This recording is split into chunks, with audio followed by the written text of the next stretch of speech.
Hi, my name is Lauren Hoff, and I chose to write my informative essay on a topic that's kind of near and dear to my heart, and that is a food allergy. I have lots of food allergies, so I decided to research them and just find out more about them. The first thing that I found out was it's from the National Institute of Allergy and Infectious Diseases website, and it says that as many as 15 people have food allergies and 9 million of them are adults. It is more often that boys develop a food allergy than girls. And food allergies are really something that have taken over in the last couple of years. They haven't always been as horrible as they are now. I actually found an article I'm going to read to you guys, and it is called "Why Your Grandparents Didn't Have Food Allergies But You Do." And it actually was really eye-opening to me because it really is things that have changed over the years that you never even really realized. So, for example, they ate seasonal real food. The food came from farms and small markets. It was natural and everything. They didn't diet and play restrictive games with their body and metabolism. They ate food when it was available. They cooked from home using traditional preparation methods from scratch. They didn't eat GMOs, food additives, stabilizers, and thickeners. Also, they didn't go out to eat as much, and that is something that is a luxury to them, but to us, it's kind of just whatever. They ate whole animal that included mineral-rich bone and broths and organ meats. They didn't go to the doctor when they felt sick or take prescription medications. Doctors' visits were saved for accidental injuries and life-threatening illnesses. They spent lots of time outside, which is something that has changed definitely in our generation. What do these have to do with food allergies? Nutrition affects every cell in our body. The health of our cells is dependent on diet and lifestyle. Cells create tissues, tissues create organs, and we are made up of a system of organs. It is your nutrition is inadequate, the integrity of each cell, tissue, and organ in your body will suffer. Thus, you may be more sensitive to certain foods. So that was that article. But one of my main points that I'm making is one of the allergies that I chose to discuss is the dairy allergy or lactose intolerance. Personally, I have lactose intolerance and a very big issue digesting dairy in my body. I have to drink, it's called lactate milk or silk milk. Basically, it's soy milk or almond milk.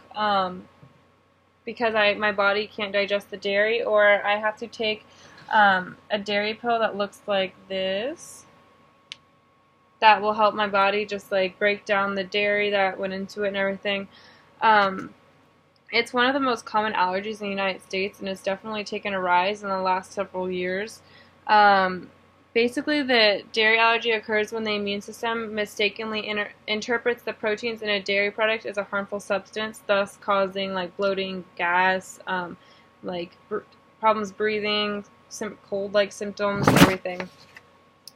The other point I wanted to make was the peanut allergy. It's one of the most common and severe allergies. It can cause many harmful attacks to a body. I don't know if any of you guys know anyone with a peanut allergy, but it's a really life-threatening, horrible allergy to have, and it makes it hard on the world around them because we have to be sensitive to their allergy and make sure that we don't do anything to harm them. It can be really dangerous because it's a common food that's everywhere, basically. And then another thing I wanted to touch on was food pesticides. It's not necessarily an allergy, but it's something that has more recently been a pretty big issue in the media, and it can cause a lot of different problems that people don't really realize. I actually found out that it's been linked to cancer, Alzheimer's disease, ADHD, and even some birth defects. Basically, a pesticide is something that is sprayed over your fruit or vegetables, just to keep bugs from eating them and stuff. But what people don't know is that it can be very harmful to you. They're stored in your colon. So when you eat a piece of fruit that had pesticide on it, it gets stored into your colon and can cause a lot of the problems that I said, and it can also make you pretty sick.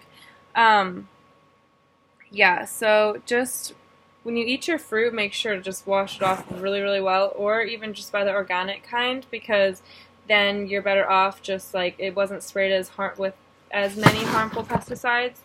But yeah, so food allergies are something that makes eating a bit more difficult for the people in this generation because they're not necessarily things that you can just grow out of.